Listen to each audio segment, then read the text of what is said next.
बिस्मिल्लाहिर्रहमानिर्रहीम।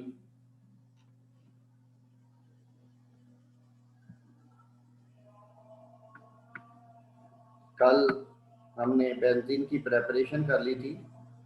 आज हम बेंजीन के रिएक्शंस की तरफ बढ़ेंगे। तो बेंजीन के रिएक्शंस की जब हम बात करेंगे तो सबसे पहले इसमें बेंजीन जो है उसके जो रिएक्टिविटी है उसको डिस्कस कर लेते हैं, फिर बात को आगे लेके चलेंगे। तो सबसे पहले जनरल पैटर्न इसका क्या है, बेंजीन किस तरह से रिएक्शन करती है टुवर्ड्स इलेक्ट्रोफाइल। बेंजीन के बारे में एक बात आपको मालूम होना चाहिए कि बेंजीन एक बहुत स्टेबल मॉलिक्यूल है। वो जल्दी करके दूसरे रिएक्टेंट के साथ रिएक्शन नहीं करता। तो उसके रिएक्शन करने के लिए हमें एक चीज की जरूरत होती है और उस शय का नाम है स्ट्रॉन्ग न्यूक्लियोफाइल।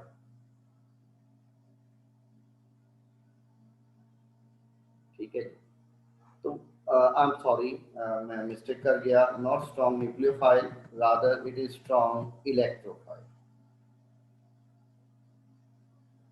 एक हमें स्ट्रॉन्ग इलेक्ट्रोफाइल की जरूरत होती है।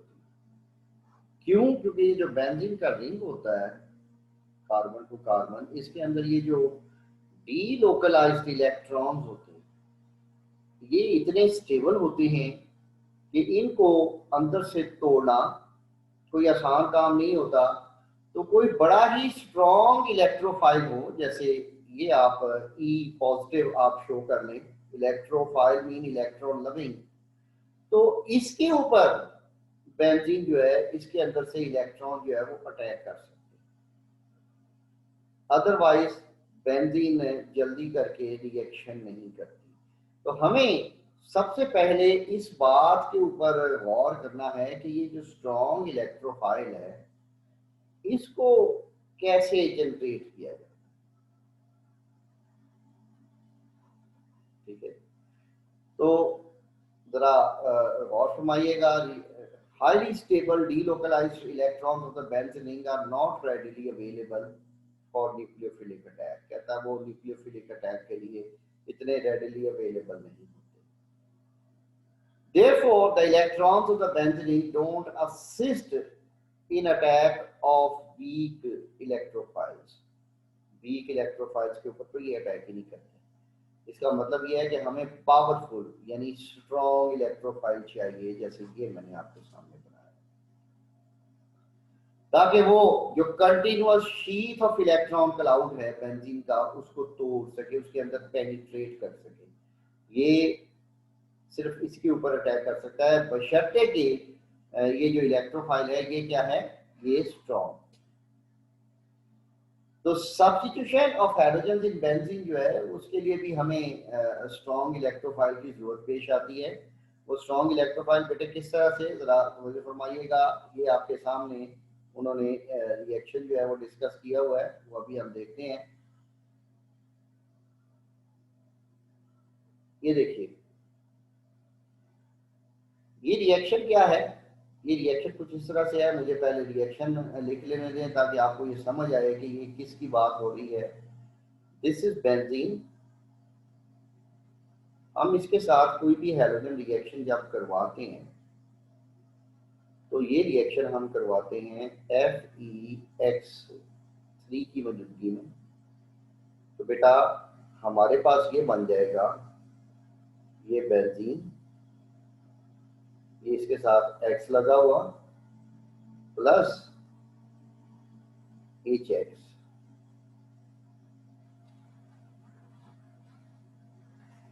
ये FeX3 क्या है?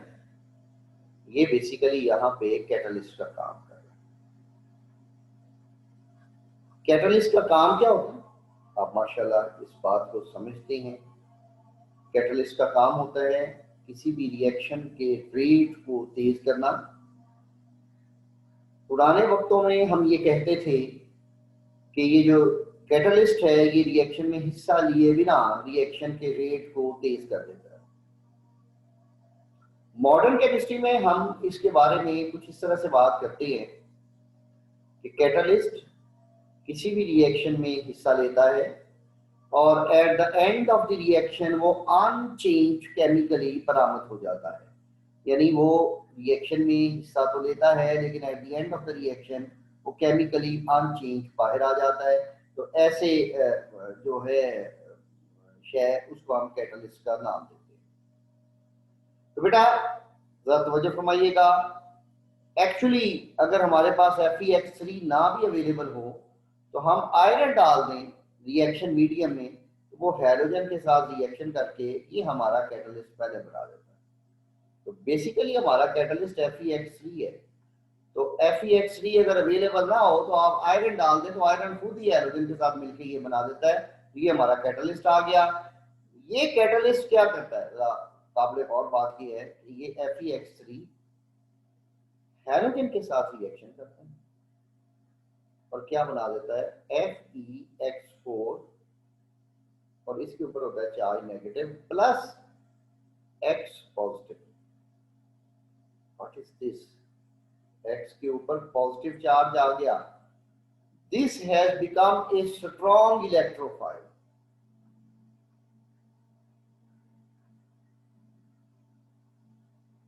ठीक है, अब व्हाट विल हैपन, ये देखिए ये बेंजीन है, मैं मॉडर्न फॉर्म में बेंजीन को लिखूंगा। ये बेंजीन इसके ऊपर अटैक करेगी। ठीक है जी, ये देखिएगा यहां से ये अटैक किया। अब होगा क्या कि ये जो कंटिन्यूअस शीट ऑफ इलेक्ट्रॉन है इसमें ब्रेकअप हो जाता है। ये शीट 4 कार्बन तक रह जाती है। यहाँ पहले एक H लगा हुआ था, अब एक हाइड्रोजन लग जाएगी और पॉजिटिव चार्ज यहाँ मुंतकिल हो जाएगा। ये देखिए, ये मैंने मॉडर्न फॉर्म में लिखा है, ये उसने पुराने फॉर्म में कैक्यूड फार्मूले के तहत लिखा है। ठीक है, बात एक ही है बेटा। अगले स्टेप में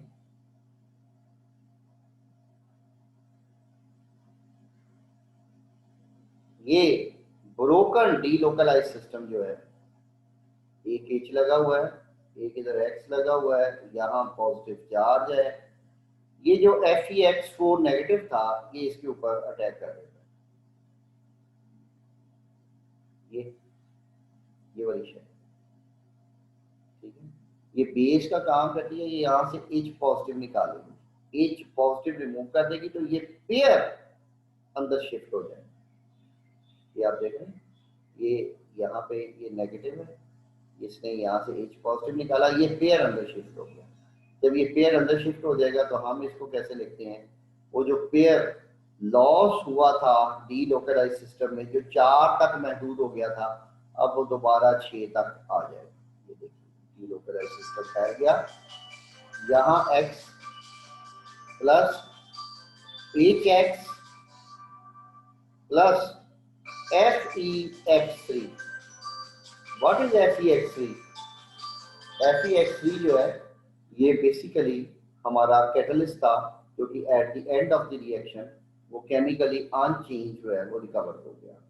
ठीक है, तो ये एक एग्जांपल उन्होंने देके समझाया कि हैलोजिनेशन में किस तरह से जो है वो सब्स्टिट्यूशन होती है बेंजीन के ऊपर, और सब्स्टिट्यूशन होने के लिए क्या चीज अज हद जरूरी है, और वो अज हद जरूरी जो शय है वो है ये वाली शय, दैट इज स्ट्रॉन्ग इलेक्ट्रोफाइल। ठीक है जी,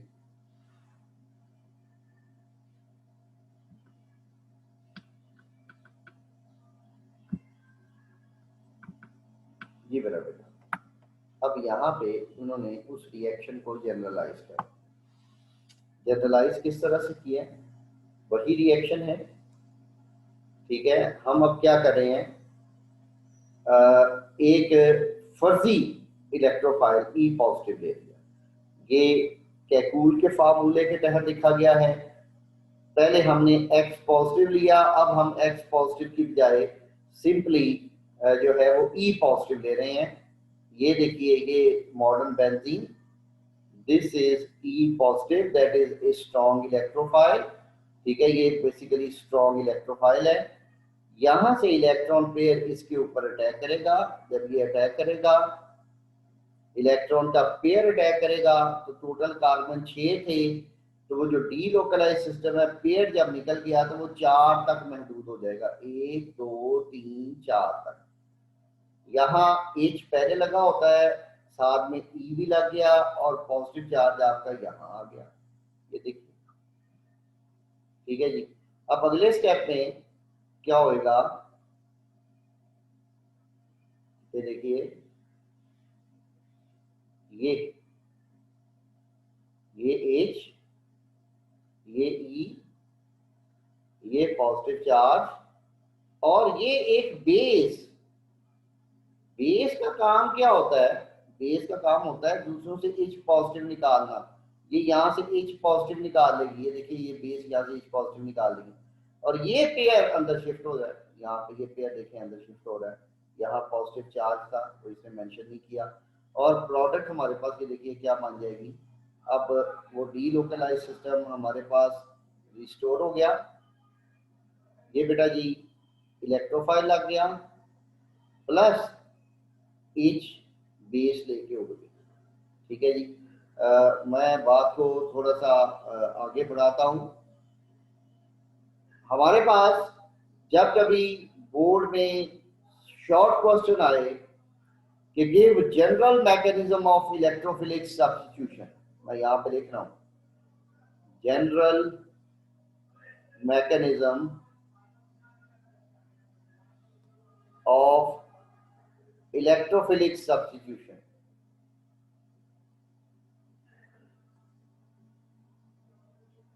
तो वो आप चाहे ये किताब वाला लिख दें, चाहे ये 2 स्टेप जो मैंने आपको लिखे दिए हैं वो आप दोनों लिख दें।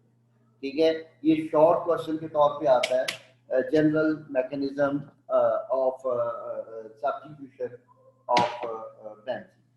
ठीक है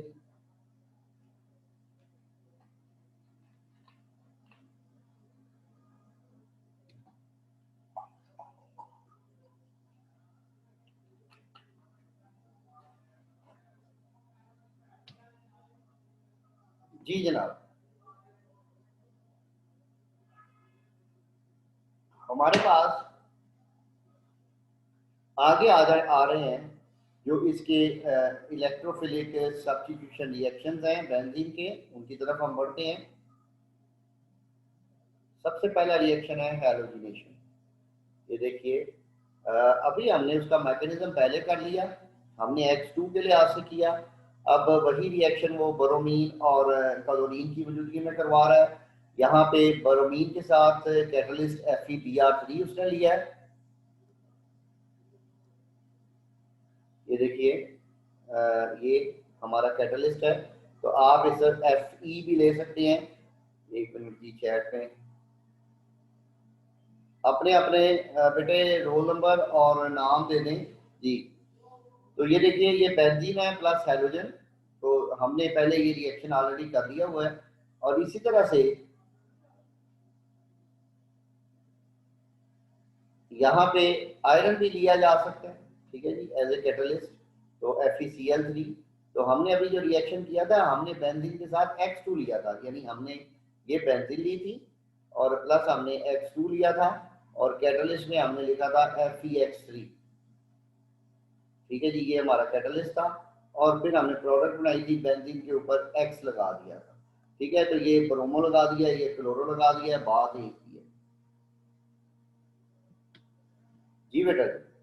अब जरा अगले पेज की तरफ आते हैं।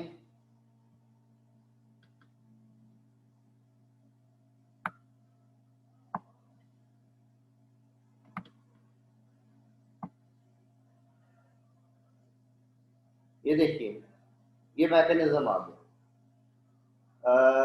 मैकेनिज्म में जो पहला स्टेप है, ये यहाँ पे आप लिखने की जरूरत नहीं थी, इन्होंने माशाल्लाह ऐसे ही लिख दिया है, क्योंकि ये तो हमने पहले कर लिया है, इसकी लिखने की यहाँ पे जरूरत नहीं है, क्योंकि हम क्लोरीनेशन के लिहाज से कर रहे हैं। अभी देख रहे हैं क्लोरीन ये बना रही है इसका स्ट्रॉन्ग इलेक्ट्रोफाइल। ये देखिए, ये इसके ऊपर अटैक हो रहा है, और ये आगे वही मैकेनिज्म है। हाँ, अहम बात, जब बेंजीन के साथ कोई ना कोई इस तरह से अल्काइल ग्रुप लगा होता है, जैसे ये देखिए, तो फिर हैलोजेंस में जो क्लोरीन है या ब्रोमीन है, इन प्रेजेंस ऑफ सनलाइट ये रिएक्शन करती है। ये क्लोरीन है, यहाँ से हाइड्रोजन को रिप्लेस कर देगी, फिर दूसरी क्लोरीन है वो दूसरी हाइड्रोजन को रिप्लेस कर देगी। फिर आगे चलिए, ये देखिए ये तीसरी क्लोरीन है, ठीक है जी। तो ये देख रहे हैं ये यहाँ से तीसरी हाइड्रोजन है उसको भी रिप्लेस कर देगी और ये बन गया ट्राइक्लोरो मिथाइल बेंजीन, या इसको हम बेंजो ट्राइक्लोराइड कहते हैं। इनके कॉमन नाम दिए गए हैं, this is benzyl chloride, this is benzal chloride and this is benzo trichloride. जी बेटा, अगले पेज पे चलते हैं। अगला जो हमारे पास है वो है नाइट्रेशन, ठीक है जी। नाइट्रेशन कैसे होती है? नाइट्रेशन के लिए बेटा हमें सहारा लेना पड़ता है एक नाइट्रो ग्रुप का, और नाइट्रो ग्रुप ऐसे जनरेट नहीं होता। नाइट्रो ग्रुप जो है इसके ऊपर पॉजिटिव चार्ज होता है और ये जो है नाइट्रेशन में इस्तेमाल होता है। और ये कैसे पैदा होता है? कंसंट्रेटेड नाइट्रिक एसिड और सल्फ्यूरिक एसिड के मिक्सचर से। इसको हम बोलते हैं केमिस्ट्री में नाइट्रेटिंग मिक्सचर। क्या बोलते हैं जी? इसको हम बोलते हैं नाइट्रेटिंग मिक्सचर। तो देखिए ये नाइट्रेटिंग मिक्सचर, ये HNO3 है जी, ये और सल्फ्यूरिक एसिड ये रिएक्शन करता है 50 से 55 डिग्री सेंटीग्रेड पे। ये नाइट्रोनियम आयन, ये देखिए ये पॉजिटिव चार्ज वाली शय आ गई। पॉजिटिव चार्ज वाली कोई भी शय है दैट इज एन इलेक्ट्रोफाइल, और ये स्ट्रॉन्ग इलेक्ट्रोफाइल। देखिए मैकेनिज्म फिर वही है, ई पॉजिटिव वाला, चाहे आप हैलोजिनेशन ले लें चाहे आप नाइट्रेशन ले लें। आगे इंशाल्लाह कल हम सल्फोनेशन की बात करेंगे। जहां कहीं भी जो इनका मैकेनिज्म है वो मैकेनिज्म सेम ही है, ई पॉजिटिव वाला, ठीक है। जनरल मैकेनिज्म हमने कर दिया था। तो बेटा ये देखिए ये नाइट्रो NO2 आयन लग गया, साथ में H लग गया, ठीक है जी। तो ये बेस यहाँ से H रिमूव करेगी और ये पेयर इधर मुंतकिल हो जाएगा और ये नाइट्रोबेंजीन आपके सामने जो है वो, ठीक है जी। तो आज इतने पे इत्तेफाक कीजिए, इंशाल्लाह बाकी बातें हम कल करेंगे। तो इसकी रिकॉर्डिंग आपको अभी मिल जाएगी, थोड़ी देर बाद अपलोड हो जाएगी। अटेंडेंस अपनी जाते जाते दे जाएं, ठीक है जी। कल इंशाल्लाह दोबारा मुलाकात होगी अपने टाइम टेबल के मुताबिक। अल्लाह आपका